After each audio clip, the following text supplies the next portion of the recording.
Solo dile: no aguanto más. Ay, no puedo más. Pero ahora entiendo que este dolor va a producir en mí un peso de gloria y me enseñará cosas que de otro modo no hubiese aprendido. Gime, llora delante del Señor y dile: Señor, aquí estoy. Aquí va mi corazón. No me ha quedado nada, pero si puedes hacer algo con mi nada, sabes, yo te estaría agradecido. Está bien si no quieres cambiar mi circunstancia. Solo ayúdame a verte en medio de la tempestad, a sentirte que nuestra relación no se ha minado, ni requebrajado, ni dolido. Hoy queremos irnos de aquí sabiendo que tú nos amas. Ya sé, siempre nos lo dices. Pero me gustaría sentirme más cerca de ti que nunca. Porque entiendo que esta enfermedad no significa que me ames menos o que me falte fe o que en su defecto haya hecho algo que no te agradó. Ni la escasez económica, ni la familia disfuncional. Soy de los pocos privilegiados que no son parte de esta generación de cristal que solo te busca en las promesas como si fueras una galleta de la fortuna. Somos de los pocos privilegiados que valoramos el proceso y vemos al Señor en el proceso. Vemos al Señor en el proceso. Vamos. Mira al Señor en la tormenta. Cuando pases por las aguas, no te negarán. Cuando pases por el fuego, no te quemarás, ni la llama arderá en ti. Pero no me pidas, Daniel, Sadrach, Mesach, Abednego, que apague el horno. Vas a ir al horno y yo caminaré contigo ahí. Y verán mi gloria. Porque esto que atraviesas no es porque pecaste o tus padres pecaron o porque lo heredaste. Es para la gloria de Dios. Tiene propósito a futuro. Bendigo a los que están sufriendo, bendigo a los que duelen. Porque el propósito nos trae una revelación que no había antes. Porque el propósito nos revela, nos confirma, nos lleva a un nivel diferente. Y cada uno de nosotros sufre de manera distinta. Cuidado, Hay que aprender a concederle a los demás el tiempo, la forma, el espacio que cada uno necesita, porque las estructuras emocionales son diferentes. Hay gente que de un luto en 24 horas está listo y hay otros que les lleva años procesar. Y no son más débiles en la fe ni menos espirituales. Dios nos hizo así, con diferentes estructuras emocionales. Él dijo: yo soy el Dios de Abraham, el Dios de Isaac, el Dios de Jacob. Nunca dijo: yo soy el Dios de Abraham, Isaac y Jacob. Dijo: yo soy el mismo Dios, diferente trato para cada quien. Conociendo tus limitaciones, mis limitaciones, nuestros adjetivos, calificativos, nuestras debilidades. Hace poco alguien me decía: mira, me podés dar todas las explicaciones que quieras, pero no va a hacer que me duela menos. Y es verdad. Yo te digo más. Si queremos saber dónde y en qué área nos va a usar Dios, los que dicen: yo no sé cuál es mi ministerio, hay que prestarle atención a nuestro dolor. ¿Qué nos está doliendo? Porque eso es lo que nos da un posgrado en empatía. Solo podemos ayudar a los demás y escucharlos sin juzgarlos en los aspectos que hemos sufrido. Si no la pasamos, mejor cerrar la jeta. Si vives en tu matrimonio siempre feliz y tu esposo es Charles Ingalls, no te pongas a dar consejo a una pareja rota. Aunque digas: pero ¿cómo no? Si yo soy la más autorizada y la menos, o el menos autorizado. Porque no sabes. No le digas a una mamá, vamos, supere la muerte de su hijo, ya va a tener otro, si nunca se te murió uno. Porque vas a sonar desalmado, desalmada, torpe e imbécil. El hecho de que Jesús haya venido a la tierra donde sufrió y murió no elimina el dolor de nuestras vidas, pero sí muestra que Dios no se sentó de brazos cruzados a observarnos cómo sufrimos.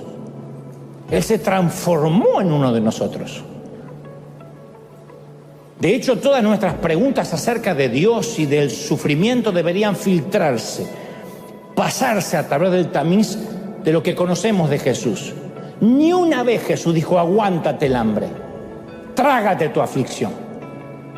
Cuando su amigo Lázaro murió, lloró. Presionó la piel lacerada del leproso. Sintió las lágrimas de la mujer pecadora que lloró. Inclinó su oído al clamor de los hambrientos. Detuvo su trabajo para atender el clamor de una mamá. Él no retrocedió, no corrió, no se aisló ante el dolor. No pasó por este mundo como un personaje de Marvel. No es el Capitán América, dentro de una burbuja y predicó desde una isla desierta o libre de dolor. Él tomó de su propia medicina, jugó con nuestras reglas. Y cuando finalmente Jesús mismo se enfrentó al sufrimiento, reaccionó como todos nosotros hubiésemos reaccionado. Trató de esquivarlo, no dijo, me encanta el dolor. 3 veces preguntó si había otra manera. No había otra. Y entonces Jesús sintió esa sensación del abandono que todos sufrimos. Padre, ¿por qué me has desamparado? No está mal que nos sintamos así. O sea, Dios no nos dio palabras, teorías, doctrinas sobre el dolor. Se dio a sí mismo una filosofía y una doctrina que no podría explicar cosas difíciles, pero al darse a sí mismo Él tiene el poder de cambiarlas. La historia de Jesús promete el cambio. Dios no estaba observando allá arriba los hechos trágicos maquinados aquí abajo. Dios entiende perfectamente nuestro dolor. Y el escritor de los Hebreos en capítulo 4:15 afirma, porque no tenemos un sumo sacerdote incapaz de no entender nuestras debilidades y nuestros dolores, sino que tenemos uno que sufrió y fue tentado de la misma manera que nosotros. Tenemos a alguien empático. Alguien tiene que aplaudir por la empatía de nuestro Señor, ¿sí o no? Jesús comprende nuestro dolor y nuestras lágrimas se transforman en sus lágrimas. No estamos abandonados, no estamos solos. Alguien tendría que decir amén, ¿sí o no? No hay ni uno de nosotros que no sufra, ya sea porque tiene secretos que le avergüenzan, miedos que lo debiliten, enfermedades agobiantes.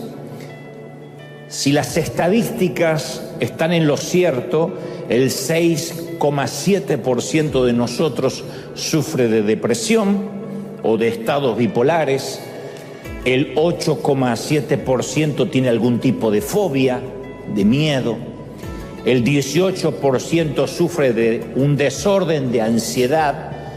Estos retos emocionales son reales, son clínicos de hecho. Y todo empezó en el jardín del Edén con una decisión pecaminosa y las consecuencias iniciales en aquel primer día fueron el dolor de parto, el sudor para producir alimentos y la implicancia de todo eso es el dolor en todas sus fases, físico, emocional, espiritual. La buena noticia es que en el cielo es un lugar libre de dolor, pero entre aquí y allá, entre aquí y la eternidad, el dolor está garantizado, garantizado. Y ese es un viaje que en algún momento todos tenemos que hacer, si acaso no lo hemos hecho ya. Vive lo suficiente y conocerás en alguna ocasión el viaje del dolor o en varias ocasiones. Tarde o temprano el dolor o el sufrimiento en alguna de sus formas nos va a encontrar. Y cuando llega, no tenemos que tratar de eludirlo, sino todo lo contrario. Todas las tragedias son dolorosas, independientemente de la edad cronológica, pero siempre nos van a interpelar y nos dirán cosas como ¿y dónde está Dios? ¿Cómo Dios lo permite? De hecho, hay gente que no piensa en Dios durante años, ni se acuerda de Dios. A lo sumo va a la iglesia para una boda, para una confirmación, un bautismo. De repente, cuando se enfrentan al sufrimiento, arremeten contra Dios llenos de odio y llenos de preguntas. ¿Dónde está Dios? El Dios que a lo mejor no buscan nunca en la vida. El Dios que los estadounidenses se acordaron en el 9/11, el fatídico día en que las torres cayeron por un atentado terrorista y que todo el mundo abarrotó las iglesias. Ese Dios que recurrentemente llega a las mentes cuando las cosas se ponen feas, es el Dios que muchos suelen insultar y enojarse. ¿Dónde está Dios? Es que claro, después del dolor, la duda es un acto reflejo. Todos, cuando nos llega el dolor, inmediatamente estamos inmersos en la duda.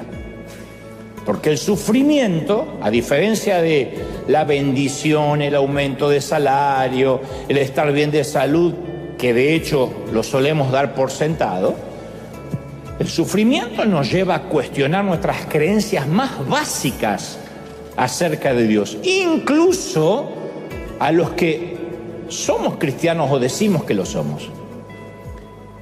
Y los ateos o los inconversos o los agnósticos preguntan, ¿existe Dios? Nosotros decimos, claro que sí. Y si existe, ¿por qué permite una cosa tan espantosa? ¿Dios no lo podría impedir?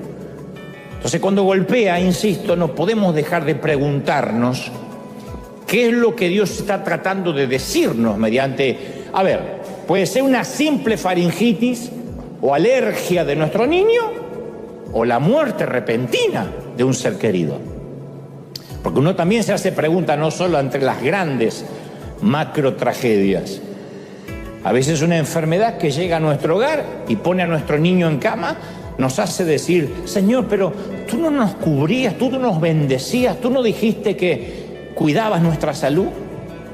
Y nos preguntamos, ¿hay algún mensaje específico para nosotros o encriptado? Un mensaje que no logro descifrar.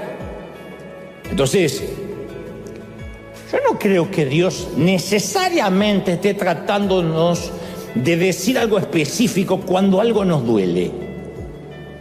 Porque el dolor y el sufrimiento son parte integrante de nuestro planeta y los cristianos nunca Dios nos prometió que estaríamos exentos. La vida va a doler. Cuanto más rápido lo asumas, mejor, menos frustración. La vida duele. La vida va a doler. Cuanto más rápido sepamos esto, esto no significa ser unos masoquistas. La vida duele. No, pues te vas a resfriar. Puedes estar expuesto a alguna enfermedad. Es más, hay otra historia similar en los evangelios. En Juan 9, los muchachos, los discípulos señalan a un hombre ciego de nacimiento y le preguntan, ¿quién pecó? ¿Este o sus padres? Otra vez buscando quién es el culpable. ¿Por qué merece estar ciego este tipo? Y Jesús responde sin vuelta, ni este ni sus padres pecaron necesariamente. Claro, los discípulos querían, como nosotros, mirar al pasado, encontrar la razón. Es maravilloso cuando uno encuentra la razón afuera y en el pasado mejor, si está muerto, mejor. Me dijo el psicólogo que yo no tengo mal carácter. Heredé la sangre de mamá. ¿Qué está la muerta andando por adentro? No, no es así. Uno quiere buscar culpables para decir, yo no tengo mal carácter, lo que pasa es que lo heredé. No soy alcohólico, lo que pasa es que mi abuelo tomaba mucho. Bueno, esto pasa igual. Y Jesús redirecciona la atención, apunta hacia el futuro en cuanto al ciego y responde con otra pregunta. Dice, ¿con qué propósito es ciego? Les está diciendo, no. Él tiene un propósito para ser ciego, no es un tema de pecado. Y esto es un claro resumen sobre lo que significa el problema del dolor. No se pierdan. Mirar en retrospectiva en búsqueda de la causa o del motivo, no nos va a brindar una respuesta que nos calme la ansiedad o el dolor. Porque uno dice, bueno, yo voy a tener cáncer porque mi papá se murió de cáncer. Yo voy a tener diabetes porque toda mi familia era un terrón de azúcar. Lo enterramos al tío y se llenó de hormigas al minuto. Eso no nos va a calmar. Pero Jesús dice, no busquen atrás. Plantea la esperanza del futuro, que incluso el sufrimiento puede ser redimido, transformado. Él dijo, este es ciego para la gloria de Dios. O sea, es la esencia de la promesa de Romanos 8:28. Y sabemos que los que aman a Dios, todas las cosas, todas, no algunas, todas, les ayudan para bien. Esto es, los que conforme a su propósito son llamados. ¿Me siguen? En el ámbito cristiano hemos cometido dos grandes errores. El primer error es cuando le atribuimos todo el sufrimiento a Dios, considerándolo como un castigo. Cuando decimos, ¿viste? Tenía que pasar esto de los incendios para que Hollywood se arrepintiera. Y entonces los pobres hispanos que le estamos construyendo las casas y los estamos amueblando, que quedaron sin nada, ¿por qué pagaron el pato los pobres? ¿Por qué no se le quemó la casa a Jim Carrey, no a este querido de Guanajuato? ¿Por qué? Entonces uno no puede, bueno, es el efecto colateral. Cuando Dios tiene una bomba, algunos mueren. ¿De verdad? No es el Pentágono, es Dios. Entonces, si aceptamos que el sufrimiento proviene de Dios como una lección, como lo hace el Islam, tendríamos que vivir resignados. El polio, el HIV, la malaria, la peste bubónica, el cáncer, la fiebre amarilla, la peste negra allá hace siglos, el COVID. ¿Por qué lucharíamos contra ellos si son agentes que Dios nos envía para darnos una lección? ¿Por qué molestarnos en vacunarnos o en ir al médico? No vaya al médico. Yo provengo de una congregación donde ir al médico era falta de fe. Iban al médico igual, pero ya en ambulancia. Y el que lo atendía era el forense, pero era falta de fe. Porque hay gente que se hace colonoscopía, revisión de próstata, chequeos anuales. Si lo que Dios manda hay que aceptarlo. ¿Ven que no tiene ese sentido? Jesús mismo pasó sus días en la tierra combatiendo la enfermedad. Nunca dejó entrever que había que resignarse, no luchar. Los cristianos más que nadie tenemos el derecho y la obligación de luchar contra el sufrimiento humano. El que crea lo contrario debe releer el Buen Samaritano.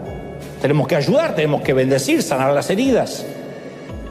Ese es el primer error, creer que las cosas vienen porque Dios las mandó. Segundo error, consiste justamente en lo opuesto, está en las antípodas. Suponer que una vida con Dios no incluye el sufrimiento. Eso es lo peor, es la más popular, la creencia más popular. Ahí es cuando algunos sienten que Dios les falló en el contrato. Cuando sienten que ese contrato unilateral, porque Dios no lo firmó, en todo caso fue una declaración del apóstol, del pastor y que lo creíste, pero Dios no lo dijo. Algunos creen que ese contrato fue quebrantado. Entonces nos encontramos con gente que escribe, de hecho, en las redes y dice, yo no entiendo, nunca dejé de diezmar, nunca me dejé de congregar y ahora me pasa esto, mi hija se va de casa, quedó embarazada siendo soltera y el novio no se quiere hacer cargo, cuando yo jamás dejé de servir a Dios. Entonces la mayoría creemos que tenemos un contrato contractual con Dios. Yo prometo ser una persona decente, buena, sembrar, ofrendar y a cambio Dios va a salvar a mi hijo, va a sanar a mi esposa y cuidará de mi trabajo y tendrá a mi suegra sin papeles del otro lado de la frontera. O deportada en el mejor de los casos. Señor Trump, quisiera denunciar a alguien. Entonces, cuando Dios no satisface sus expectativas, se frustran y ¿qué vamos? Al reclamo, al mostrador de reclamo para clientes. Ahora, ¿cuántos regresan a los hogares en sus sillas de ruedas, preguntándose apesadumbrado por qué su fe no alcanzó? ¿Cuánta gente fuimos, enfermos a una noche de milagro y regresamos enfermos, o peor, porque tomamos frío? Y uno dice, Dios me ama menos, me está faltando fe, y vienen las cargas de culpa. Y sí, es que no proclamaste, que no decretaste, hiciste un pacto, ¿cuánto diezmaste? Peor todavía, había que pagar. Y nos olvidamos que todos tenemos ojos que eventualmente necesitan lentes, y eso de alguna forma es una enfermedad progresiva. Huesos que se pueden fracturar y a medida que pasan los años se fractura más fácil. Dientes que reemplazar, o algunos quedan sin reemplazo y ahí está la cueva de Adulán. Próstatas que se agrandan, menopausia que no perdona hayas tenido la vida que hayas tenido. Porque ¿qué es la vejez? La suma de un cuerpo que se va deteriorando, producto de la caída en el huerto. ¿Pero por qué tiene una enfermedad senil? ¿Pero por qué tiene Alzheimer? Yo me pregunté, ¿por qué mi mamá tiene que morirse con Alzheimer? Porque si no es la mente, se va a deteriorar otra cosa. Vamos, desde el día que nacemos, empezamos a morir. No nos podemos olvidar esto. Tenemos la eternidad del otro lado del sol, pero aquí la vida, dijo Pablo, es una leve tribulación momentánea. ¿Me siguen? Yo sabía que no iba a haber muchos amén, pero no quiero que se suiciden en masa, quiero que me sigan. Los cristianos también nos enfermamos y también envejecemos. Bueno, ustedes más rápido que yo, pero envejecemos. Compartimos el sufrimiento con todo el mundo. Y a diferencia de muchos evangelistas empoderadores, el apóstol Pablo no parecía estar interesado en la riqueza, en el bienestar de este lado del sol. Le dijo a Timoteo, su hijo espiritual, en el capítulo 3 y el versículo 12, le dijo, asimismo serás perseguido, serás afligido, y esto les pasará a todos aquellos que quieran llevar una vida piadosa con Cristo Jesús. ¿Quién quedaría en la iglesia si dijéramos, Señor, quién quiere hacer un pacto de afligirse para Él? ¿Cuántos quieren tribulación? Y que vengan todas juntas si somos procesados. Nadie. Ahora, una persona enferma no es menos espiritual. Porque la fe cristiana no nos equipa mágicamente con un traje especial sellado, libre de gérmenes, para protegernos contra los peligros de la tierra. Eso impediría que nos identificáramos con el mundo, seríamos mutantes. Impediría que tengamos empatía, un lujo que Dios no le permitió a su propio Hijo. Entonces, sostener la idea de que convertirnos en cristianos nos garantiza la salud y la prosperidad. Si estás en una congregación, esto lo digo a los que miran, donde te garantizan que tendrás salud, prosperidad y te irá bien, te están timando. Eso es Amway, Herbalife, no es la Biblia. Es una falacia, una herejía absoluta. ¿Queremos estar sanos? Sí. Por su llaga fuimos curados. Pero si por alguna razón nuestro cuerpo permanecerá frágil, con todo, aunque la higuera no florezca, aunque en las vides no haya fruto, con todo, yo me alegraré en mi Señor. Mi gozo no está regulado o emparentado con la salud o con la prosperidad.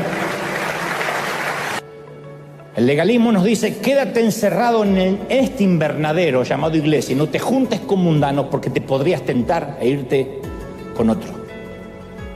Y Dios nunca nos mantiene entre algodones porque Él no quiere prostitutos. Él quiere hijos. Hijos que con libertad lo elijan todos los días, lo elijan a diario, no porque están cautivos ni son rehenes del legalismo, sino que lo elijan. ¿Hace sentido? Y nosotros a veces, más que un padre, lo que queremos es tener un abuelo en el cielo, que nos consienta, hacemos berrinches de nietos, bendíceme, yo pacté. Y Dios no tiene nietos, Dios tiene hijos. Y Dios quiere que elijamos libremente, incluso cuando la elección acarree dolor, porque estamos comprometidos con Él, no con sus recompensas. Dios nos llama a servir y puede decirnos, mira que te va a doler, te van a criticar. A lo mejor vas a tener que abandonar un gran salario por ir a creerme a mí por fe. ¿Estás dispuesto? Porque por un salario más grande cualquiera tiene el llamado de Dios. Entonces quiere que nos aferremos a Él, incluso cuando tengamos todas las razones para rechazarlo. Satanás fue ante Dios con la acusación de que sus hijos realmente no eran libres. Mentira, no son libres.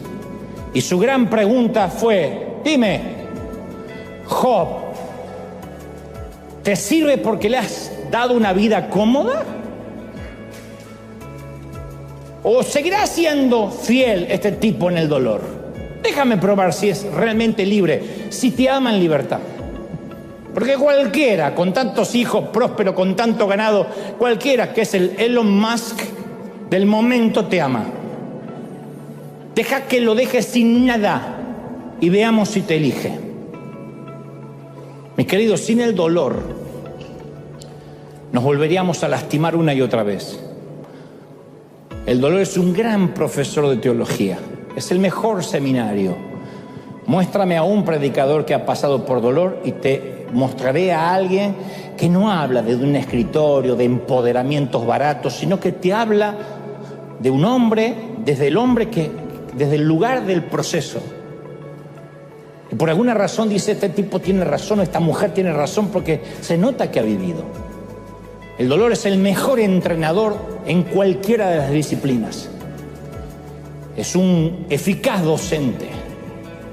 Es el faro que nos avisa desde la orilla que hay un riesgo inminente del cual podemos chocar contra los arrecifes.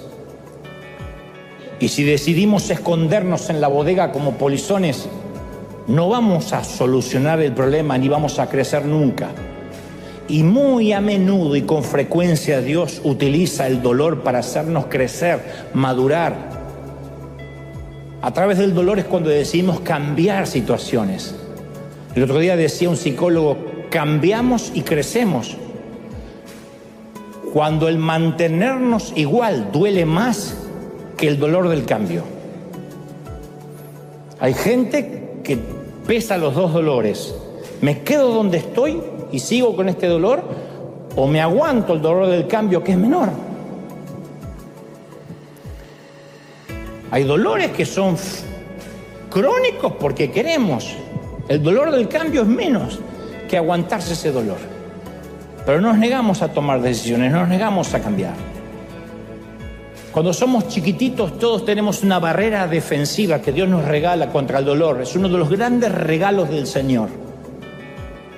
Si un niño experimenta el abuso sexual, emocional, Dios le regala algo que se llama la negación, que es un mecanismo de supervivencia. Uno lo borra. Aunque no lo quiera, inconscientemente el cerebro del niño tiene un sistema de borrado y aparta el sufrimiento de su mente y le permite al niño soportar circunstancias dolorosas. Por eso es que no todos recordamos toda la niñez, sino que recordamos algunos momentos, cómo nos hicieron sentir. Y es muy saludable no experimentar realidades dolorosas cuando se es muy niño, porque así uno sobrevive emocionalmente. Hemos formado a una generación de cristianos, una generación entera que está aquí, que mira, que ven a Dios solo en las promesas, pero que no logran verlo nunca en el proceso. Hay una generación entera de cristal que ve a Dios en las promesas y no logra verlo en el proceso. Entonces vienen el domingo al templo y escuchan las promesas, pero luego no están listos para entender que de lunes a sábado van a vivir el proceso, aunque hayan proclamado la promesa. Es una generación completa que no conoce a Dios realmente. Se ha levantado, como en los tiempos de Israel, una generación que no conoce el proceso de Dios. Cuando no conoce el proceso de Dios, tampoco hay temor de Dios. Cuando no hay temor de Dios,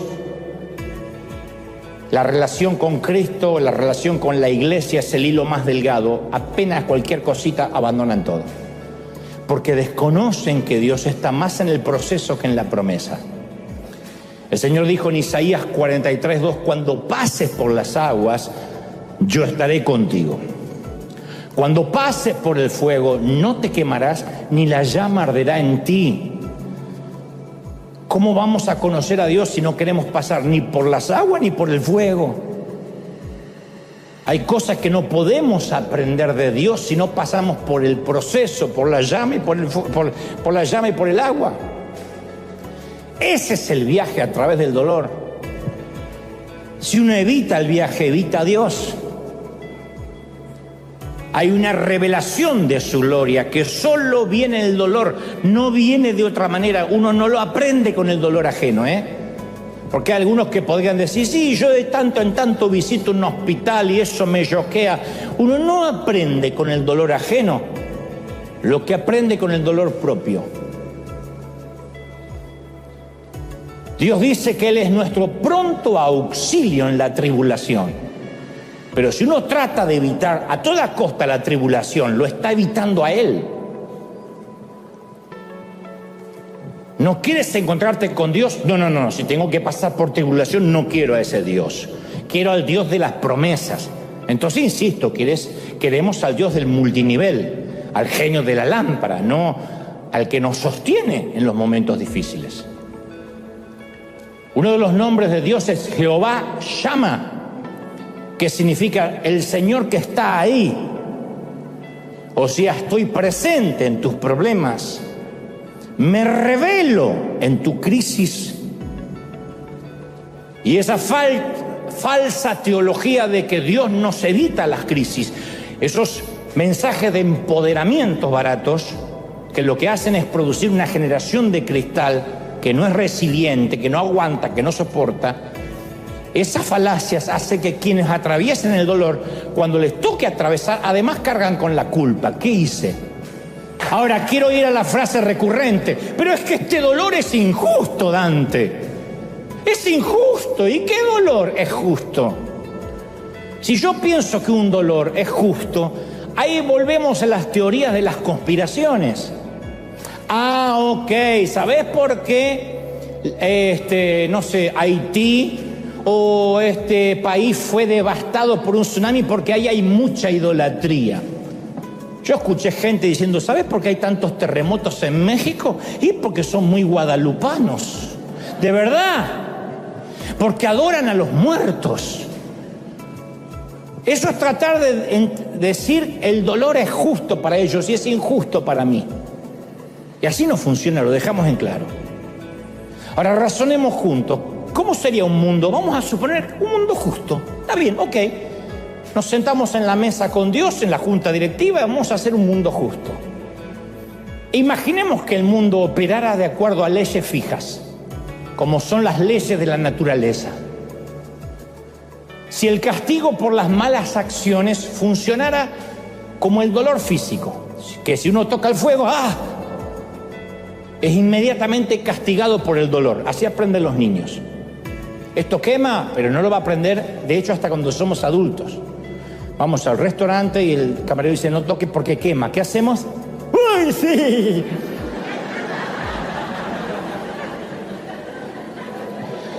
Imaginemos un mundo justo, que castigue el pecado de manera rápida e instantánea y acertada. Extiende la mano para robar y recibes una descarga eléctrica. Tratas de tener sexo promiscuo, ¡pum!, te quedas impotente o se te cae algo.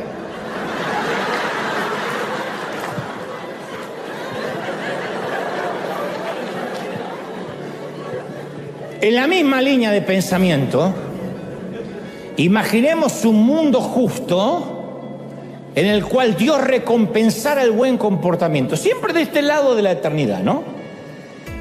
Sé honesto con la declaración de impuesto al IRS, AFIP, Hacienda, allá en casa, y Dios te dará salud eterna. Nunca te vas a enfermar porque eres honesto con el IRS. Seríamos como una foca amaestrada o un lobo marino que recibe un pescado.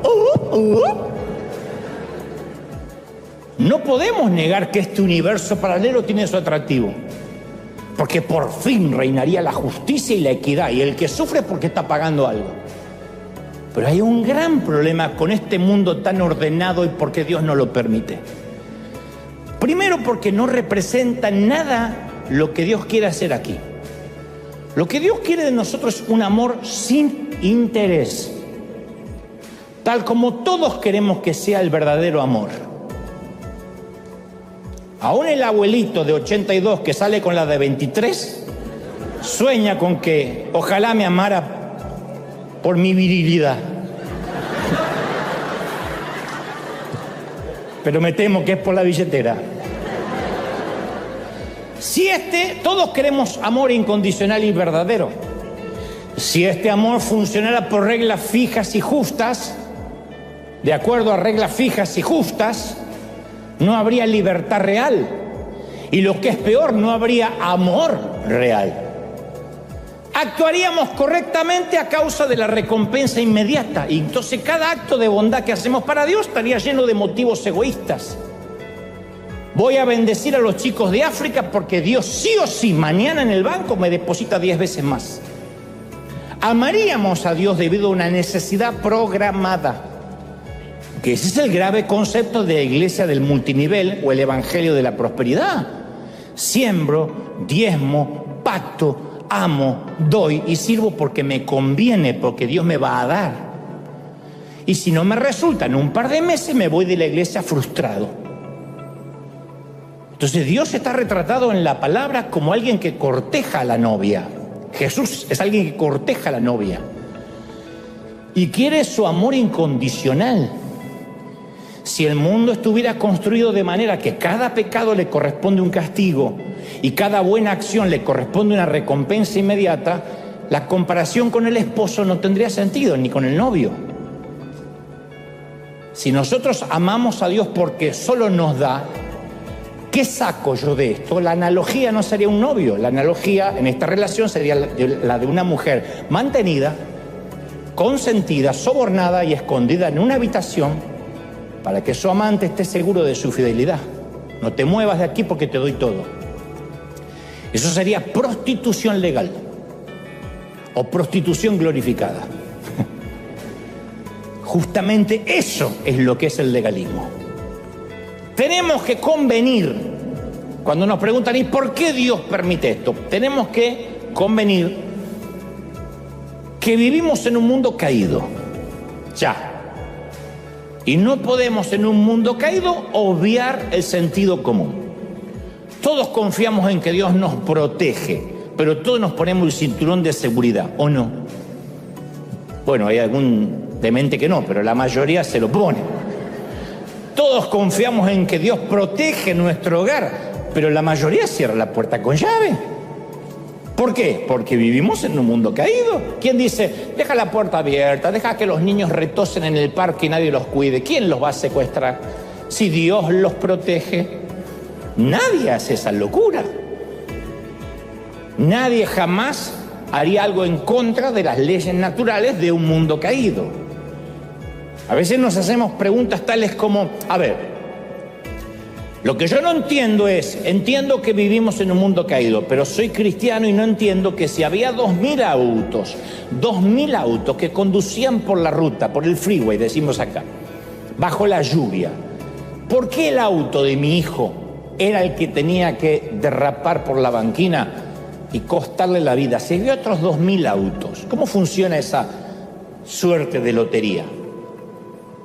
A ver, este es un problema coronario que enferma, me dijo el doctor, a una persona entre 100. ¿Por qué justo le tocó a mi esposo? Si yo hago las cosas bien para Dios y de hecho le sirvo. ¿Por qué mi papá tenía que estar entre las víctimas del COVID cuando sobrevivió tanta gente al virus? Y acá, insisto, como te decía, lo que impera es el sentido común. En primer lugar, a lo mejor digo, una persona que va a mucha velocidad por rutas resbaladizas con la lluvia, coquetea con el peligro de una tragedia, tenga Cristo o no tenga Cristo. Una persona que vive ingiriendo comida poco saludable, en su mayoría chatarra, nunca hace ejercicio, no camina, expone su cuerpo a riesgos de salud, como el colesterol o las arterias tapadas, tenga Cristo o no tenga Cristo. Nosotros somos los que cuidamos este templo o no lo cuidamos, o comemos como si fuera la última cena. Y después decimos, ¿es por qué el Señor? ¿Qué tiene que ver el Señor? Era este que no cerraba la jeta, que comía. Alguien expuesto al contagio puede contraer un virus, porque es un mundo caído. Entonces, la mayoría de nosotros durante la pandemia no usamos el tapabocas. ¿Y cuántos de nosotros nos agarró el virus más de una vez? A mí me agarró por lo menos 2 o 3 veces. Y yo podría decir, pero ¿cómo, Señor? Si yo te estoy predicando, si yo te estoy sirviendo, si yo tomé las reglas de asepsia, si yo me cuidé, si me lavé las manos 70 veces, y bueno, me contagié.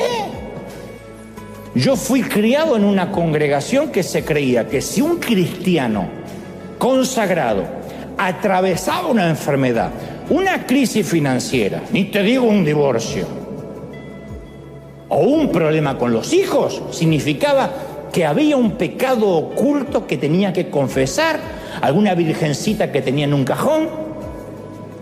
Íbamos a la casa y le hacíamos una redada. ¿En serio? A ver, ¿qué hay? ¿Qué es esto? Ay, no, es una virgencita, pero yo ya no la adoro. Esta es la causa de la enfermedad. Y ya la tiramos. Después íbamos al cuarto de los niños y veíamos que tenía un póster de Spider-Man, o de aquel entonces, quién sabe cuál era el superhéroe. ¿Qué es esto? Esto es idolatría, hermana. Por esta idolatría usted le agarró el cáncer y arrancamos el póster. ¡Una locura! El Ku Klux Klan éramos. Porque si no se arrepentía de nada, le quemábamos la casa. Y tratábamos de ver qué era lo que le había abierto puertas al diablo, dejándola, soslayando otra vez la idea, o implicando que si uno se enferma, uno sufre, o uno le tiene problemas familiares porque le abrió necesariamente una puerta al diablo. Ahora, yo no digo que no haya alguien que vaya a consultar brujos, que se meta en esos sitios que traen consecuencias. Yo digo al cristiano que no, pobrecito, lo más lejano que fue el Chapulín Colorado, lo más satánico que hizo.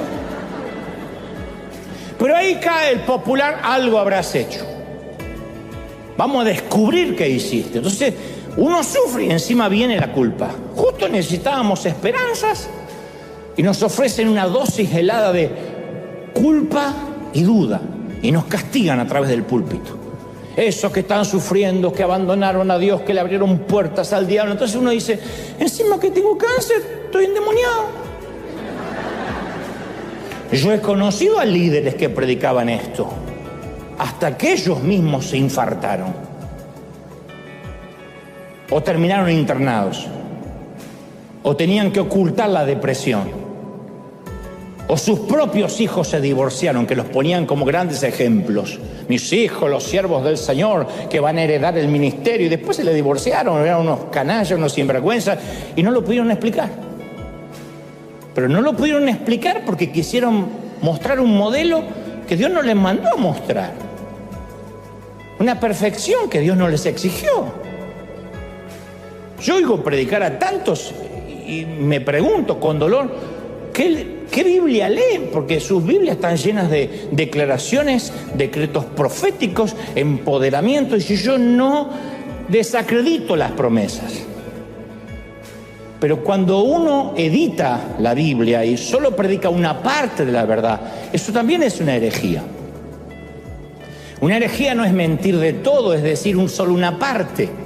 Es ocultar las letras pequeñas del contrato. Eso también es una estafa. Cuando firmas un contrato y no lees las letras pequeñas, te están estafando, o posiblemente te están estafando, o timando. Por eso hay tanta gente que no cree, porque no les suena a realidad lo que nosotros predicamos. O como suelo contar siempre, mi papá un día chocó el auto, su único auto, el primero que tenía, el Renault Gordini. Estábamos mi hermano, yo atrás, mi mamá al lado, y no sé, no había chinitos, pero no sé, había, supongo, alguna otra nacionalidad que chocó a un pobre argentino víctima. Y chocamos el auto de unos trompos, nos hicimos algunos cortes menores, yo me acuerdo en los labios, etc. Y mi padre decía, no sé qué pasó, y mientras que bajaba aturdido, mi madre gritaba, ¡eso nos pasó por salir sin oración, viejo! ¡Salimos sin orar, viejo! Mi mamá no la ahorcó a mi mamá porque Dios es grande. O sea que Dios nos hizo colisionar esa vez porque nos olvidamos de orar. No digo que orar antes de un viaje esté mal. Digo, de verdad que si nos olvidamos de orar antes de los alimentos, se nos atraganta el hueso de pollo.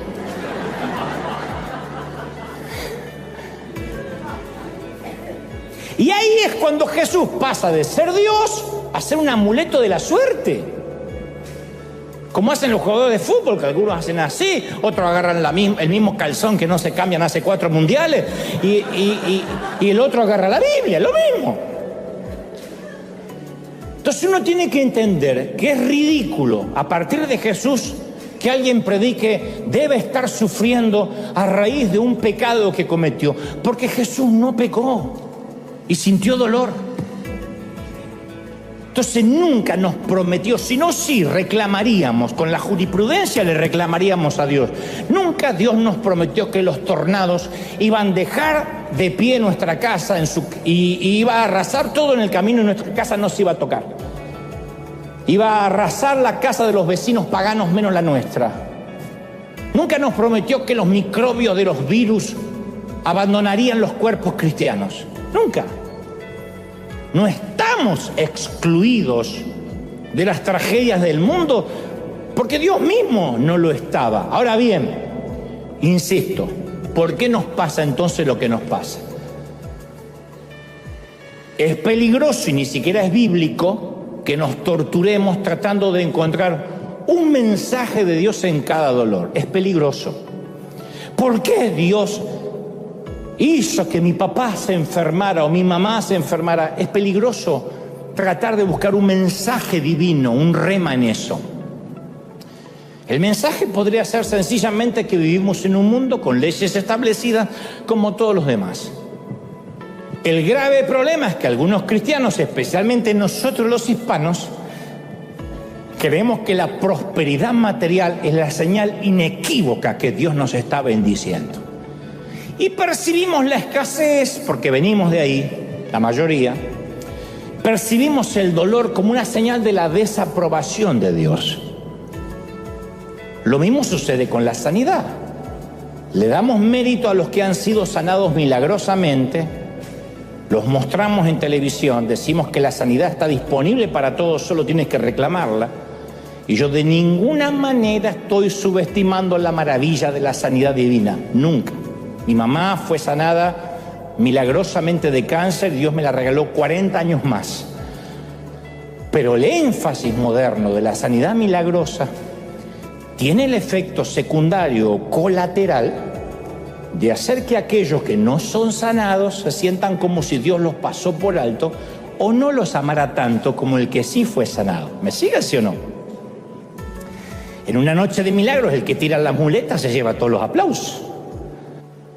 El dolor es un lenguaje que no podemos dejar de oír ni lo ignoramos. Podemos dejar la Biblia en la mesa de luz semanas sin tocarla porque Netflix ocupó ese lugar. Podemos ignorar los deseos, los sueños, las puertas abiertas, las sutiles invitaciones de Dios y podemos ignorar hasta el sermón del domingo. Salir de acá y olvidarse. Pero el dolor, el sufrimiento no lo podemos ignorar. Es el lenguaje más difícil de discernir, pero es un lenguaje de amor del Señor. De manera que no podemos fingir que el dolor no existe. Está bien que no estemos bien. Hay momentos en la vida que está bien que no estemos bien. Está bien que una embarazada los últimos meses no pueda ni dormir y se tenga que poner de costado con 8 almohadones. Está bien, porque si no, no es normal. Está bien que la embarazada se le hincen los pies así y se llene de agua. Está bien no estar bien, porque eso es parir. Y admitir el dolor es el primer paso en el proceso de sanar. Cuando nos damos permiso para llorar, permiso que la Iglesia nos negó por años, permiso para procesar el dolor. Cuando no nos damos permiso, la herida va a permanecer abierta. Es tapar con un apósito una herida infectada. Entonces llorar, dolerse, llorar con los que lloran, es parte del proceso de sanación. Es un antiséptico emocional que limpia la herida. Allá en mayo del 2014, ya hace algunos años atrás, un mediodía de domingo, en Magdalena, Colombia, un autobús que transportaba niños que provenían de la Iglesia Pentecostal Unida, cristianos, explotó de golpe el ómnibus, quedó envuelto en llamas, y entonces el repentino estruendo se escuchó en varias calles a la redonda. Entonces fue una noticia que dio la vuelta al mundo. Los testigos dijeron que los niños entre 2 y 12 años murieron calcinados sin que nadie los pudiera ayudar. Solo los mayorcitos saltaron como pudieron con el vehículo que estaba en llamas, obviamente, y muchos de ellos sufrieron quemaduras graves, los que sobrevivieron, los pocos que sobrevivieron, porque el saldo fatal fue la muerte de 32 niños y otros 18 que quedaron con heridas graves. Esto es apenas un ejemplo de los cientos, de los miles que hay de tragedias que incluyen niños, ancianos o todo tipo de gente inocente. La primera reacción que se nos viene a la mente, estoy convencido que se nos viene eso a todos, es ¿y por qué eso no le pasó a un grupo de adultos que iba rumbo al casino, por ejemplo? O a narcotraficantes, o a gente adulta que iba a organizar una orgía, por ejemplo. ¿Por qué a niños? ¿Por qué a niños que provenían de una iglesia cristiana, que venían de un campamento, de adorar, de buscar al Señor? Imagínense las preguntas de los papis, que dijeron: voy a mandar a mi hijo a que se eduque, a que crezca, que Dios le hable. Y estas son preguntas que también nos hacemos respecto a la devastación de los incendios de California, a un tsunami en Indonesia, donde mueren cientos, una tragedia aérea, ya sea en Alaska, Birmania, Etiopía, en Washington. Aún así, una tragedia como esta, en un autobús escolar, nos hace hacernos preguntas intrincadas. Es como cuando nos enteramos que un niño entra a un colegio con un arma y le cambia la vida a un montón de familias para siempre. ¿Por qué niños inocentes merecen una espantosa muerte en la ruta? No se suele hablar mucho esto tras los púlpitos, es un tema como que se evita. Pero todo el mundo dice: ¿qué? ¿Acaso Dios está tratando de decirnos algo? Cuando esto ocurre, ¿nos tenemos que alegrar de verdad? Digo, alegrarnos desde el punto de vista apocalíptico, el Señor está a la puerta, son los últimos tiempos, pero estas tragedias han ocurrido desde que la humanidad es humanidad. ¿Qué es lo que está tratándonos de decir Dios? Es una advertencia a los padres de esos chicos, a los amigos. ¿Será que Dios baja? Vamos a razonar un poco de manera hereje. ¿Será que Dios baja, suelta unos cables eléctricos cerca del combustible, o en su defecto manda a un ángel a que lo haga, y Dios después observa mientras se explota? ¿Será que Dios agarra o toma un mapa de California y marca el recorrido de un incendio? Esta casa sí, que esta familia lo pierda todo, pero no toquemos la casa de al lado, que muera el abuelo, pero no el ricachón de la vuelta. O sea, ¿será que Dios programa la tierra como un videojuego? Como un videogame, experimentando con mareas, con tragedias, con incendios, con tsunamis, con huracanes.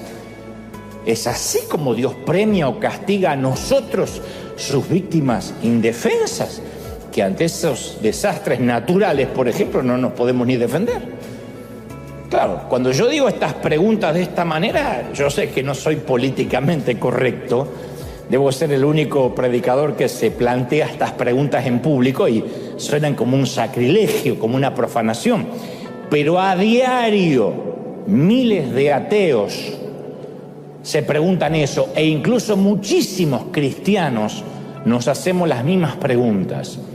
Y nos vamos a tener que enfrentar a preguntas de seres queridos que nos dicen: a ver, tanto que vas a la iglesia, y tu Dios, ¿cómo permitió tamaña tragedia?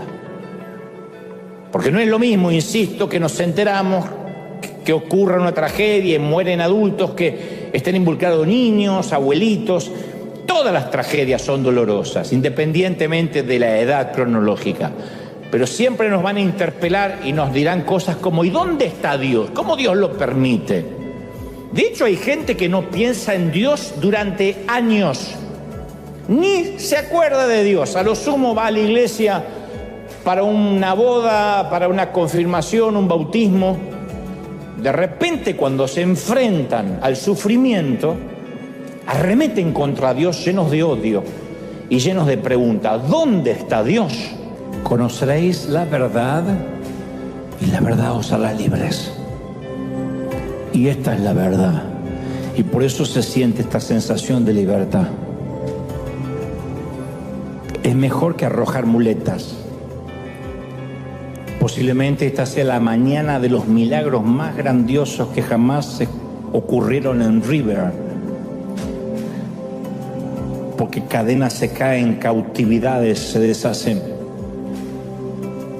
sistemas de creencias se pudren. Y el Señor nos confirma: yo nunca te he dejado pequeño, nunca te he soltado la mano, no me he dado por vencido contigo. Yo no me he rendido contigo, dice el Señor, ni por tus pecados, ni por tus errores, ni por tus equívocos. Yo no me he rendido contigo. He aquí te cercaré con espinos, dice la Biblia en Oseas. Y cuando sientan los espinos dirá: mejor volveré a mi casa con mi amado, porque allí no me faltaba el sustento, ni el pan, ni el afecto, ni el cariño. Y entonces, Gomer, te traeré de regreso a casa. Y yo ahora estoy sintiendo que hay mucha gente entre espinos. Y el mensaje de Dios es un mensaje de amor. Te amo demasiado como para dejarte perder, para dejarte alejar.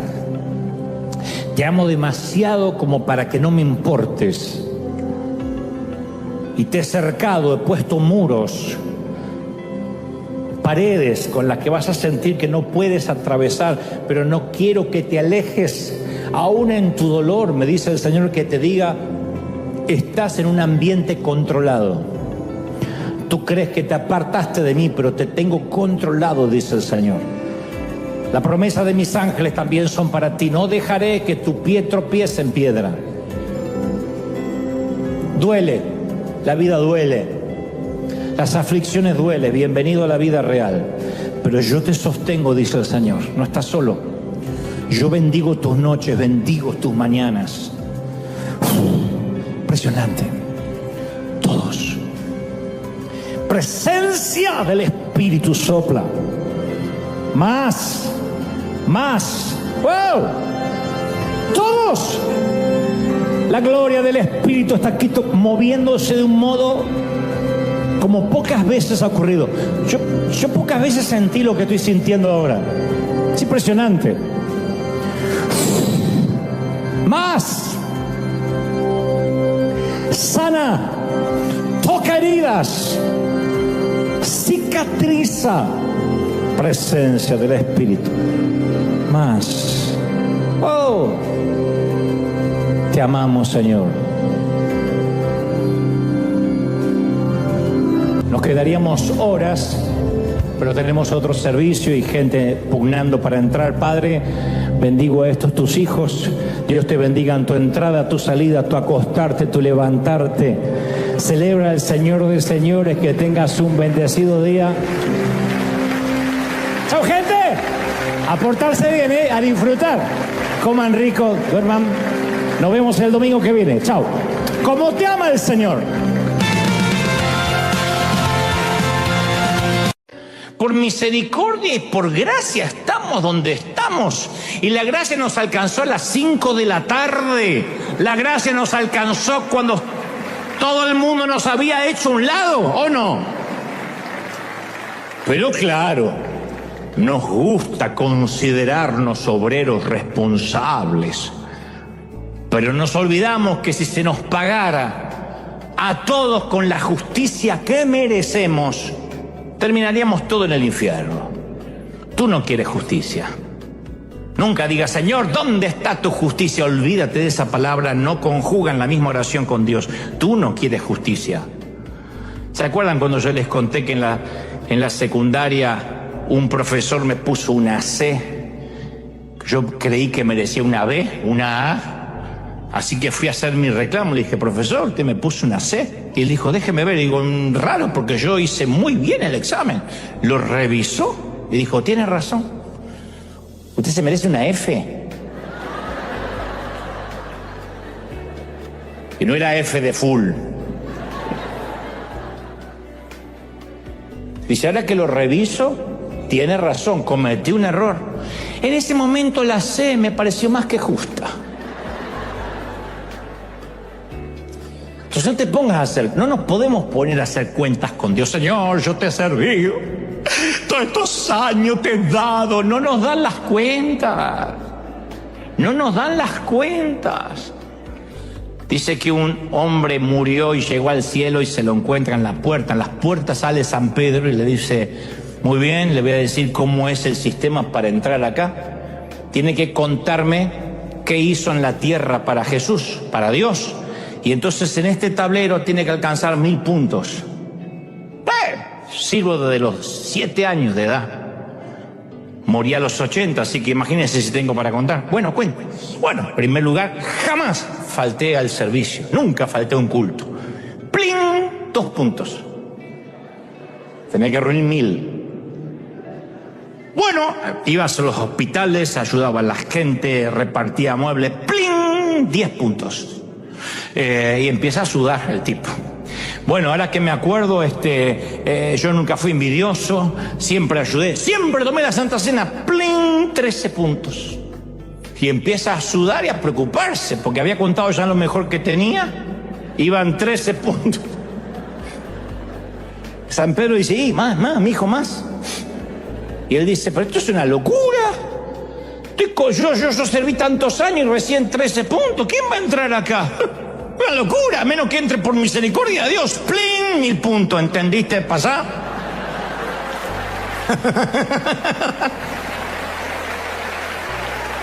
Entra en el reino de tu Señor. Pero tristemente el término espiritual suele ser utilizado por nosotros para describir a personas que leen la Biblia todo el día, que nunca se enojan, que viven orando, que viven ayunando. Decimos, qué espiritual que es esa persona. Lo que hizo que Jesús terminara en una cruz fue su idea disparatada que la gente común, corriente, rota, quebrada y arruinada también podía ser santa. Lo que enloqueció a los enemigos de Jesús fue la aceptación de Cristo, de que la gente imperfecta y rota podía ser santa. Esa fue la implicación chocante del ministerio de Jesús, que cualquiera podía ser espiritual.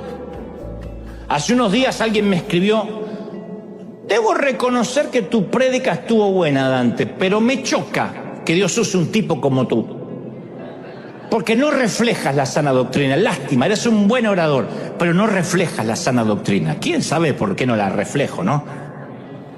Pero siempre hay gente que no le importa que el ciego vea si fue sanado en sábado. Es escandaloso a quien Dios decide usar cuando se supone que hay mejores que podría usar. La espiritualidad no es una fórmula, es una relación. La espiritualidad no tiene que ver con la competencia, tiene que ver con la intimidad. La espiritualidad no tiene que ver con la perfección, tiene que ver con la conexión. Aceptar la realidad de nuestras vidas quebradas, defectuosa, es el comienzo de la verdadera espiritualidad. Este soy. Lo cierto es que la gracia de Dios está abierta, nos guste o no nos guste, está abierta para todos. Para todos. El perdón es abierto para todos. No obstante, siempre la religión sostiene, no hay lugar para ti dentro del cristianismo si es que estás divorciado, tienes tatuajes, bebes vino o cerveza, haces demasiadas preguntas, tienes un aspecto raro, fumas, bailas, no has sido lleno del Espíritu, no estás bautizado, dices malas palabras, tienes una arete en la nariz o en otro lado que no se ve, has abortado, tienes una elección sexual diferente, te gusta el sexo, eres argentino, vas al karaoke, vas a votar por Kamala Harris. Entonces, el régimen de la religión prefiere, cuando hablo de la religión es la religión organizada, prefiere siempre un evangelio marxista, bolchevique, soviético, norcoreano, castrista, comunista, que nos quiere decir cómo tenemos que vivir. Y en ocasiones, la iglesia, cuando hablo de la iglesia hablo de la gente, no del edificio, cultiva a sus propios dictadores.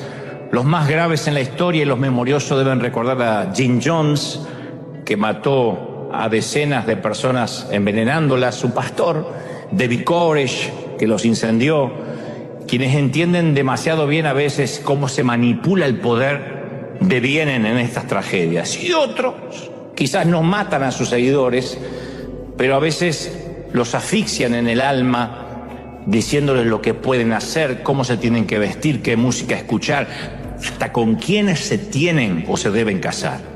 Yo conocí congregaciones, y me consta porque he viajado mucho, donde los miembros solteros tienen que pedirle que el pastor autorice su noviazgo. O sea, el pastor le tiene que gustar la chica para el muchacho o el muchacho para la chica.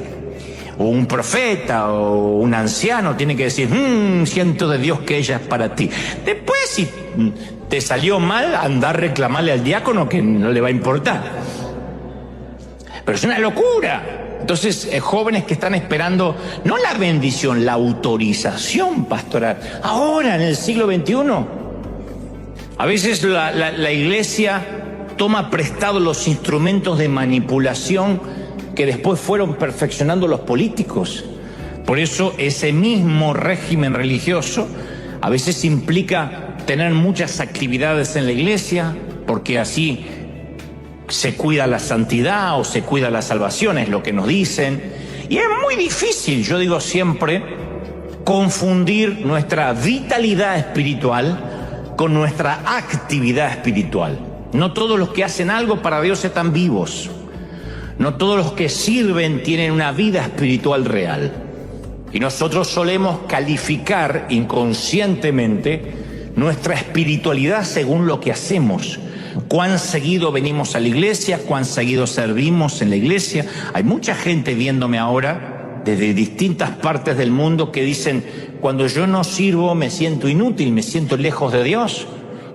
Porque tiene que ver nuestra vida cristiana, según nos enseñaron, a cuántos servicios asistimos, a cuántos estudios bíblicos vamos durante la semana. Y el apóstol Pablo, en cambio, muestra una marcada diferencia con esa forma de pensar. Él le escribe a la iglesia de Corinto y dice la carta en 2 de Corintios 11:3, pero temo que, así como la serpiente engañó a Eva con su astucia, de alguna manera ustedes puedan ser desviados de la sencillez que significa seguir a Cristo.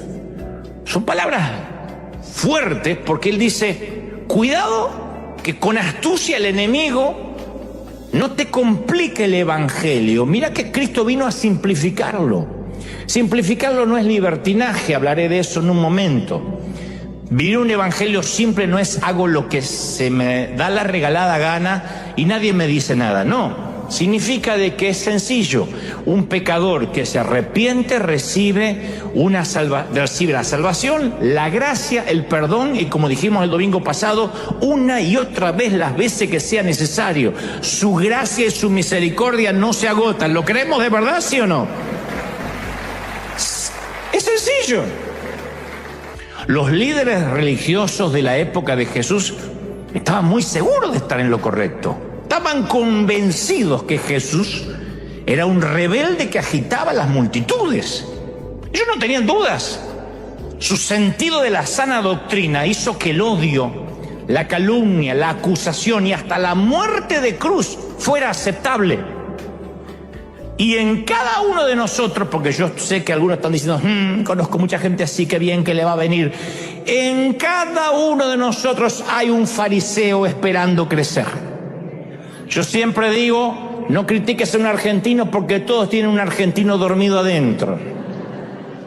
Yo he visto mexicanos orgullosos, salvadoreños orgullosos, he visto chapines con pechito de paloma, los argentinos, así que no vayan a creer que el orgullo es un pecado que compró el argentino, lo tienen todos.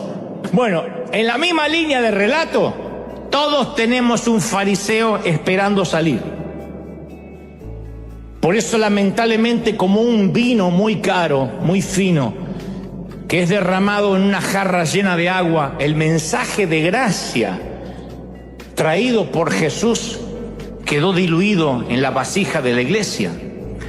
Juan 1:17 dice, pues la ley por medio de Moisés fue dada, la ley mosaica, ¿no? El decálogo, entre otras cosas, además de otras leyes. Pero la gracia y la verdad vinieron por medio de Jesucristo. La gracia, la época de la gracia no tiene nada que ver con la época de la ley. La dispensación de la gracia no tiene nada que ver con la dispensación de la ley. Yo crecí en una iglesia, y no digo esto con resentimiento, sino con el afán de haber conocido la cárcel y de regresar ahí para abrir esas compuertas. Yo crecí en una congregación con su propio orden de normas, que no teníamos nada que envidiarle a los judíos ortodoxos. Decíamos, nosotros no vivimos en la ley, pero teníamos otras leyes. Desde el fútbol, yo recuerdo mensajes completos contra el fútbol, 22 endemoniados siguiendo la cabeza del diablo. Era así. Y te agarraba una culpa. Entonces, cuando ganaba Argentina, pecabas y veías. Cuando ganaba Colombia, decías, no, me voy a mantener en santidad y no voy a ver. Desde la vestimenta, además te ponían dentro de la congregación a diáconos, a ujieres, que eran los policías de la moda ajena, ¿no? Medían las faldas, medían los pantalones, desde la música, qué se podía, qué no se podía oír, desde la televisión, a ver si las mujeres podían usar pantalones o no. Era un montón de normas que las había que cumplir. Estábamos tan pendientes en eso que costaba mucho tener una relación con Dios, porque era cuidar de no meter la pata, era un montón de leyes. Pablo dijo a los Corintios en la segunda carta, capítulo 2, versículo 15, dice, porque somos aroma fragante de Cristo, entre los que se salvan y entre los que se pierden. O sea, el aroma no cambia. Para los perdidos y para los salvados somos un aroma fragante. Pero nosotros en aquel entonces, cuando yo era pequeño, recuerdo que despedíamos cualquier olor, menos el aroma de Cristo y el aroma de la gracia. Era un aroma pútrido, un aroma de legalismo, de juzgar. No había un aroma agradable. No hay nada más bonito cuando alguien huele bien. No cuando es too much, que se tiró el frasco de perfume encima. Pero lindo cuando uno sale de un elevador o entra en un elevador o pasa al lado de alguien, de una dama, de un caballero que huele bien, uno dice, qué rico aroma, qué fresco. Bueno, eso es lo que Pablo dice. Un cristiano solo con pasar, con sonreír, con su forma de pararse, de hablar, un cristiano tiene que despedir un aroma. Que la gente dice, no sé qué es, pero hay algo que me atrae, algo que tiene que ver, no sé si con los sentidos, con la energía, con el olfato. Es la unción, obviamente, pero él dice, despedimos un aroma. Cuando no despedimos ese aroma, no es que somos inoloros, estamos despidiendo otro olor. Nosotros despedíamos el aroma del raid, éramos exterminadores morales. Se meta a matar insectos. Y esto se debía a que teníamos miedo a que la gracia, que es el miedo de muchos, se convierta en una licencia para pecar para algunos. ¡Ah, qué lindo! Me congrego en River porque ahí no te exigen nada, ahí se puede hacer de todo. El otro día el pastor dijo que se puede tomar cerveza, y dijo que se puede fumar, y dijo que hay gente que está buscando esa licencia. La Biblia da licencia para todos, para el que lee las Escrituras sin el discernimiento del Espíritu. La Biblia te da licencia hasta para matar. La Biblia te da licencia hasta para suicidarte. A ver qué me sale. Y fue y se ahorcó. Ok. O sea, y hay gente que repite cosas que ni están en la Biblia. Como dice la palabra, esfuérzate que te ayudaré. Suponías capítulo 4. ¿A dónde? No.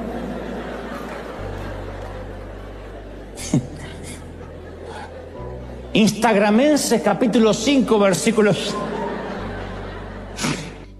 En otras palabras, la espiritualidad no está en lo puro que seamos, sino en lo conscientes que estemos de nuestra impureza. Yo me doy cuenta cuando una mujer o un hombre es de oración, porque el primer sentimiento que tiene es de acercarse más a la luz y ver lo mucho que le falta. Cuando alguien petulante dice, yo vengo de orar, es porque no oró de verdad. Cuando uno ora de verdad, se ve los defectos que nunca se vio. La oración nos va a desnudar. Cuando uno dice, Señor, escudriñame, es una excavación arqueológica que nos va a doler. No te va a gustar lo que encuentres y lo que el Señor te muestre que hay ahí. Lo más probable es que toda la vida nos hayamos pasado barriendo mugre debajo del tapete, ocultando cosas en el closet y cuando no hay lugar en el garage. Pero cuando decimos, Señor, empiezo y quiero una limpieza profunda, a sacar basura. Y tú que pensabas que eras perfecto, que asistías a la iglesia, que servías a Dios, dice, voy a mostrar celos en tu corazón. Y hay envidia y hay mucha lujuria escondida. ¿Ay, yo? Sí.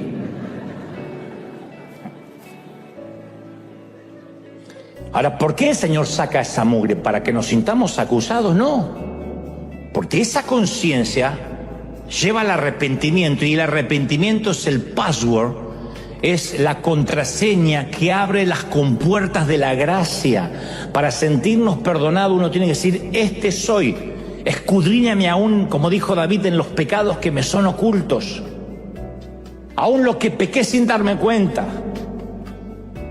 El legalismo es un pecado sutil, porque nadie se considera legalista, nadie. Fíjate que los religiosos que pidieron ejecutar a Jesús se aseguraron que la crucifixión no fuera en el día de reposo. O sea que el crimen más grande, el crimen perpetrado más grande de la historia, cumplió un estricto legalismo. Uno dijo, ¿matamos a Jesús? Sí, pero qué bueno que no fue en sábado. Lo asesinamos, pero gracias a Dios con la sana doctrina. Eso es como que los que usan la Biblia para asesinar, que decía alguien, ¿no? 2 versículos en la frente, cae el otro. Lo matamos. Ajá, ese no pisa más la iglesia. Pero con la palabra. Es lo mismo. El Señor dijo en Mateo 23, guardaos de la levadura de los fariseos, que es la hipocresía. La levadura leuda, permea la masa. Es la hipocresía, dijo el Señor. No hagáis conforme a sus obras, porque dicen y no hacen. Entonces la gracia puede cubrir cualquier pecado, incluyendo el asesinato, la infidelidad, la traición y el beso a la suegra. Cualquiera. Pero por definición etimológica, por definición, la gracia puede ser recibida únicamente a través del arrepentimiento. El que no se arrepiente no tiene gracia. Y el arrepentimiento debe ser genuino. No, peco y no me importa, no. Tiene que ser un arrepentimiento de verdad. y la hipocresía no nos permite arrepentirnos. Mira, hay dos clases de personas culpables. Dos clases de culpables. Los culpables que reconocen sus pecados y los culpables que no reconocen sus pecados. Y estos dos grupos se encuentran en la escena cuando los fariseos arrastran a una mujer semidesnuda, envuelta en una sábana para que apenas se tape sus partes pudendas, con los cabellos mojados allí en el medio de la plaza. La mujer atrapada en el mismo acto sexual de adulterio. Por supuesto que para el adulterio hacen falta dos, a menos que esté adulterando sola. Pero ahí está la mujer sola delante de Jesús. Yo presumo que ella es la carnada para atrapar a Jesús. Y cada vez me convenzo más que seguramente la atraparon en la cama con un fariseo. Dijeron, tenemos que atrapar a Jesús que no sepa qué decir. ¿Quién hace el sacrificio de acostarse con la mujer del otro? Y uno dice, bueno, si no queda otra, hermano, yo voy a servir. Porque no entiendo por qué lo estaban cubriendo al tipo. Tendría que estar la mujer y el tipo ahí. Pero al tipo lo están cubriendo, aparece la mujer sola. Y siempre vimos dos categorías de gente en este drama, la mujer culpable y los profesionales de la religión, ¿correcto? Cuando Jesús habla, destruye a una de esas categorías. Él dice, el que de ustedes esté sin pecado, vamos, que sea el primero y la reviente con un piedrazo. Jesús reemplaza las dos categorías que se daban por seguras, santos y pecadores. Los santos allí y la pecadora en el medio.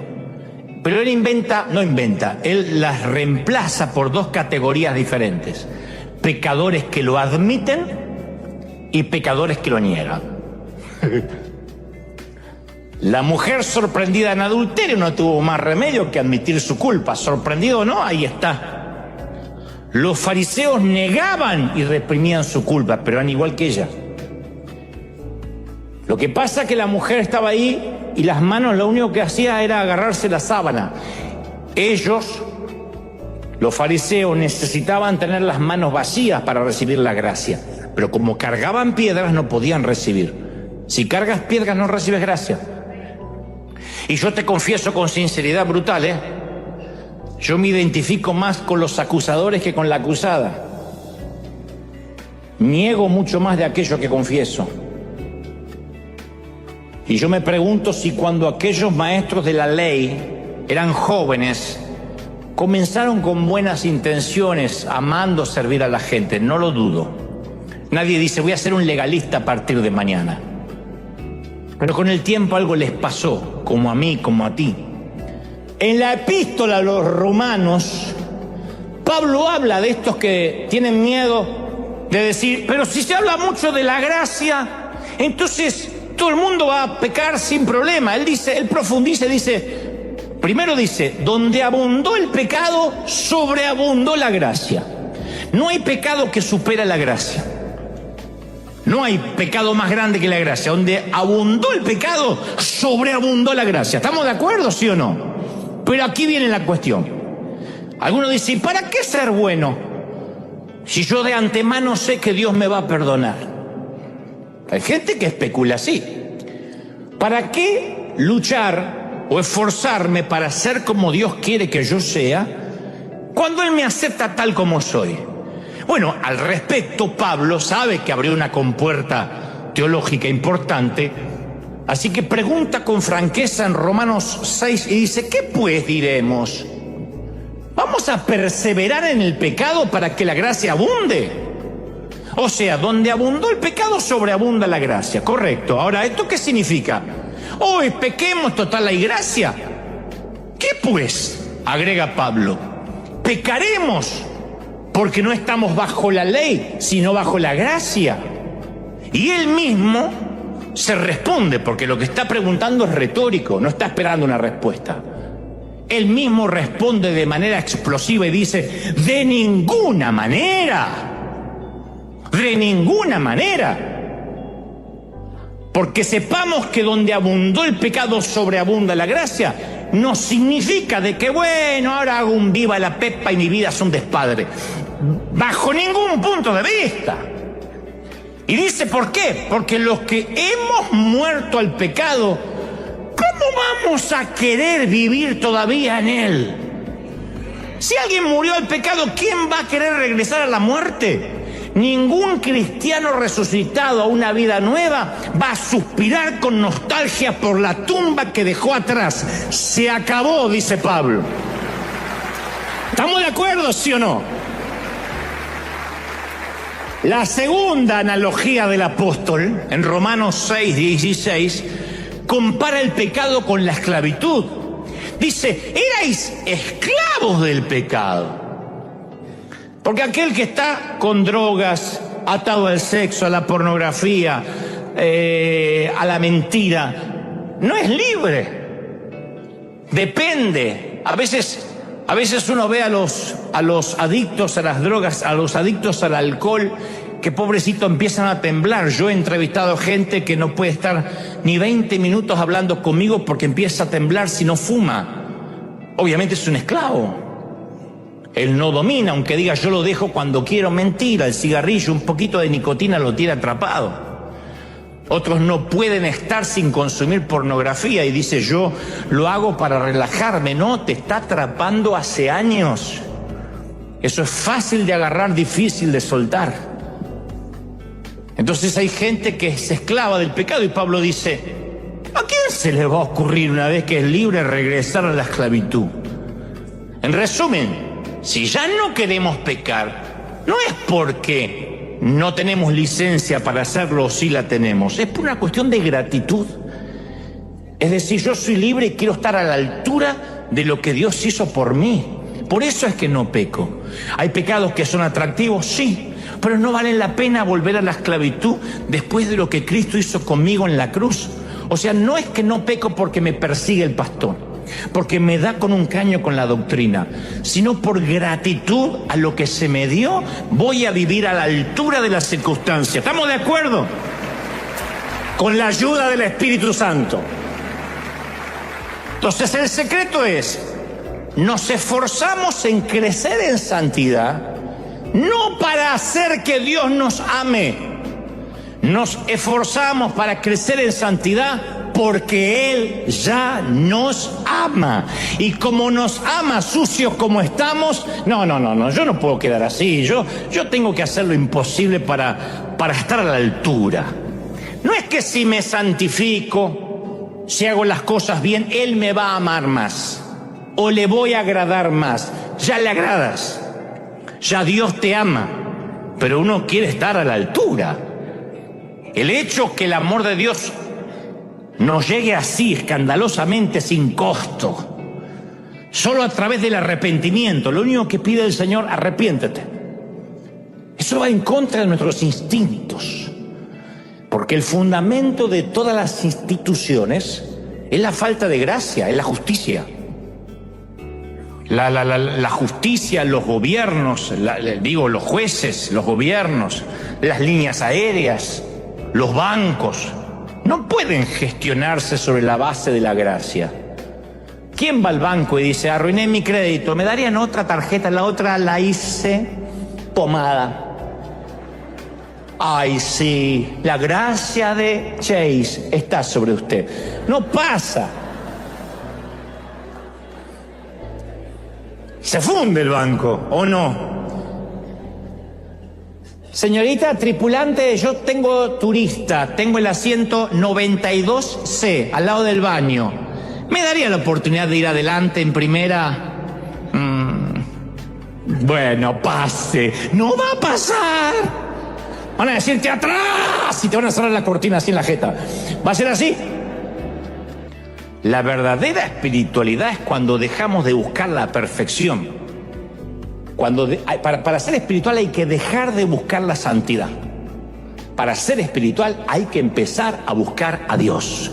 Hay que empezar a buscar a Cristo. Hay que empezar y a partir de ahí seremos santos. ¿Tú lo crees? La búsqueda de la santidad sin Cristo es religión. Pero la búsqueda de Cristo nos trae santidad inherentemente. Mira la Biblia está llena de gente desordenada, lo digo siempre. Los autores bíblicos nunca editaron los defectos de sus héroes. Y aquí hay asesinos, adúlteros, maníacos, depresivos. En un momento eran amables, santos, al momento siguiente eran tiranos, inseguros, mentalmente inestables, descreídos, arteros, taimados, maliciosos, rencorosos, argentinos. Y los personajes del Nuevo Testamento no eran mejores, Primero los que andaba Jesús: prostitutas, recaudadores de impuestos, adúlteros, personas con problemas mentales, gentuza y perdedores de todas las clases. Y sus discípulos, siempre haciendo trampa entre ellos, sospechaban uno del otro, acusadores, impulsivos, egoístas, haraganes, desleales. Entonces nos apartamos de la verdadera vida espiritual cuando nos negamos en ir a Dios tal como somos y decidimos esperar a ser santos para recién acudir a Dios. Ese es el problema. Porque así nos dicen, ¿cuántas veces nos dijeron, así Dios no te puede usar? Uy, qué frase, esa es muy parecida a algo habrás hecho. Algo habrás hecho a mí no me pegó tanto como así Dios no te puede usar. Tienes que arreglar tu vida porque así Dios no te puede usar. Ni siquiera puedes tomar Santa Cena, Hay gente que la tomó así, se la atragantó el pan acá, la tuvieron que sacar, muerta. Así Dios no te puede usar. Entonces uno se autosantificaba para que Dios te pudiera usar. Y algunos de nosotros creemos que hasta que no elijamos la correcta manera de vivir, no vamos a ser elegidos.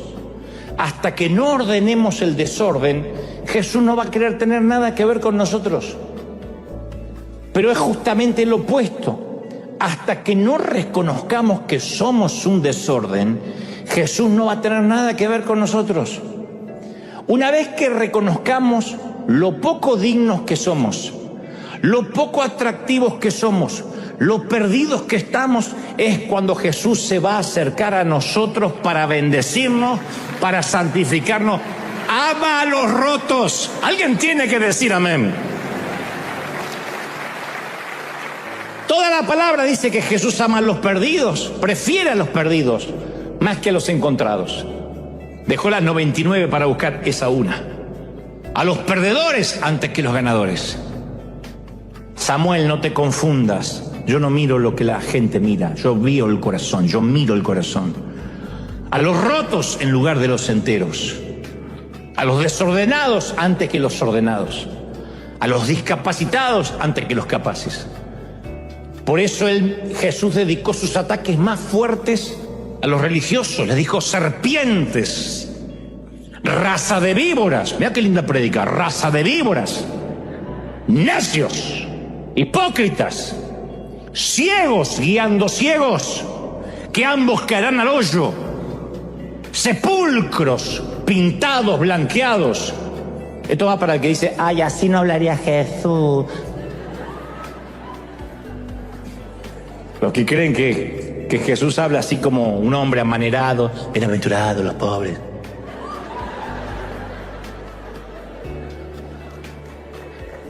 Jesús dedicaba su vida a esa gente.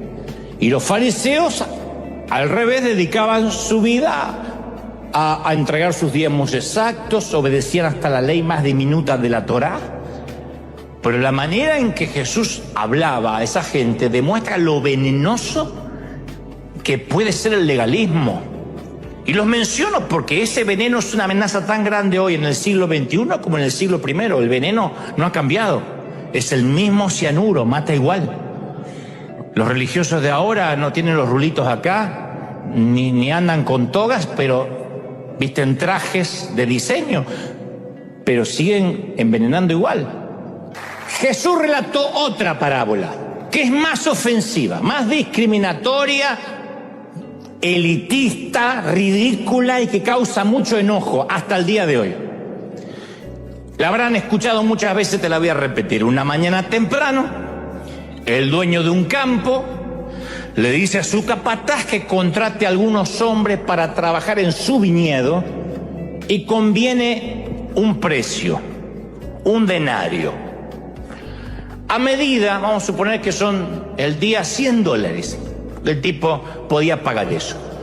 A medida que el día va pasando, contrata más trabajadores, prometiéndoles lo mismo, ser justo con la paga. Contrata trabajadores a las 9 de la mañana, al mediodía, a las 3, y contrata gente que estaba en la plaza desempleada a las 5 de la tarde, dice el Señor. Al final de ese día, no pasó otro día, el capataz, siguiendo las instrucciones del dueño del campo, le paga a los trabajadores por orden, comenzando por los últimos en ser contratados. Los que vinieron a las 5 de la tarde, que habrán trabajado, ¿qué? Hasta las 6, 1 hora. Los que llegaron tarde, que habían trabajado 1 hora, recibieron un denario. Los que trabajaron más tiempo pensaron que ellos iban a recibir más. Si estos vagos parásitos trabajaron 1 hora y le están pagando $100 a nosotros, en vez de los 100 que nos dijeron, seguro que nos va a dar mínimo 800. No fue así. Todos recibieron la misma paga, tal como estaba convenido. No tenía un desfase hormonal el patrón. Tal como convino con todos, no importa cuánto trabajaron. Al día de hoy, a ese dueño del campo le harían una demanda laboral. Lo agarra la unión, lo liquida. Para otras partes del mundo le digo que es un sindicato. Al día de hoy un sindicato lo demanda. Este tipo estaría fuera de una sociedad democrática. Porque nosotros creemos ¿en qué? En la igualdad, en la justicia, en el derecho a recibir una paga equitativa, ¿sí o no? ¿Quién se deja explotar acá? Bueno, vinieron justo los explotados, pero yo sé que no. Tenemos leyes que nos protegen de empleadores arbitrarios, caprichosos e injustos, como el tipo este de la parábola. Hay leyes que nos protegen de este tipo de chupasangres. Lo que es todavía más perturbador en la historia es cómo explica Jesús esta parábola. Dice que el reino de Dios es como esto. ¿De verdad? Así es el reino de Dios, ¿Sí? No, un minuto. Porque si hay un atributo de Dios en el que podemos confiar de manera inequívoca, es la justicia de Dios. Siempre decimos, ¿dónde está la justicia de Dios? Oh, Dios no es el eterno monitor de la justicia. La vida puede que no sea justa, pero caramba, Dios sí lo es. Pero de acuerdo a esta parábola, parece que en cuanto a la gracia no es justo. ¿Generoso? Sí. ¿Justo? No. ¿Equitativo? No. Esta es una historia muy injusta. Y Jesús nos da advertencia suficiente de que el reino de los cielos es muy injusto. Los últimos serán primeros. ¿A quién le gusta estar en la fila, así sea para donar sangre? Y viene alguien, buena, y se te cuela. ¿A cuánto le sale el demonio de adentro? ¡Ey! ¡Trae a las 6 de la mañana! ¿Y qué dice el Señor? Los últimos serán primeros. Los últimos serán primeros. A ver, los últimos, pase. Y el que vino a las 10 de la mañana pasa así. Y decís, Señor, yo lo mato. Yo estoy de las 5. ¿Ven el sentido de justicia que todos tenemos? Tenemos que morir para vivir, ¿de verdad? A nosotros nos dijeron que hay que sobrevivir, que el más fuerte es el que es la ley del gallinero, el de más arriba ensucia al de más abajo. Si alguno nunca vio un gallinero y cómo duermen las gallinas, interiorícense. Pero está claro que el amor de Jesús es arbitrario, es parcial, causa perplejidad, es chocante, es injusto, ofende a los que van por la vida exigiendo justicia. Si nosotros hubiésemos comenzado a trabajar al amanecer, nos hubiésemos resentido, y con razón, con los que trabajaron 1 hora y cobraron lo mismo que nosotros. Está bien, si los quiere contratar, que los contrate, pero que no le pague lo mismo que a mí. Porque amar a todos suena lindo, siempre que ese amor no contradiga nuestro sentido de justicia. El amor de Dios puede ser muy injusto, y lo agradecemos, Señor, gracias porque injustamente me amaste. Pero cuando esa misma injusticia incluye a otros, ahí nos molestamos. O la gracia fue buena para nosotros, pero después cuando la gracia es para otro, que no nos gusta cómo usa su cabello, ahí nos molestamos. Y es significativo que la mayoría de los cristianos se identifican más en esta parábola con los obreros de la primera hora de todo el día, en lugar de identificarse con los que fueron añadidos al final de la jornada. Yo he oído este mensaje predicar tantos años y siempre han dicho, los que estamos desde la primera hora, los veteranos, los que hemos sufrido, a veces no entendemos a los de la última hora. ¿Por qué la mayoría se identifica con los de la primera hora si todos somos los de la última? Pero en el pasado, los maestros religiosos, con el fin de tener el control, sacaron a Dios del alcance de la gente común. Hubo épocas, temporadas, en que la Biblia no estaba disponible para el ciudadano común. Temporadas completas del siglo pasado donde la gente no accedía a la Biblia, porque los líderes de la iglesia estaban convencidos que el seguidor promedio, que la oveja promedio, no podía comprender las Escrituras sin que los verdaderos conocedores la interpretaran, que es muy parecido a lo que sucedía en muchas iglesias antes de la pandemia. Yo recuerdo que cuando llegó la orden, allá por febrero, marzo casi de 2020, de cerrar los templos, porque la pandemia era inminente, un colega me dijo, un querido amigo me dijo, es que me preocupa porque ya no voy a poder controlar a mis ovejas, no voy a poder controlar a mis miembros. La falacia en principio, y se lo dije, es que nunca fueron sus ovejas, nunca. El Señor es el gran pastor, nosotros somos los torpes cuidadores de la grey, pero es el Señor el que subió a la cruz por la oveja, por la gente, ¿no? Pero me llegaban un montón de testimonios de personas que me decían, recién ahora en la pandemia puedo ver los mensajes de River, porque nuestro pastor nos prohibía verte, pero ahora en la pandemia puedo ver, como quien me dice, ¡ay! Nadie se da cuenta.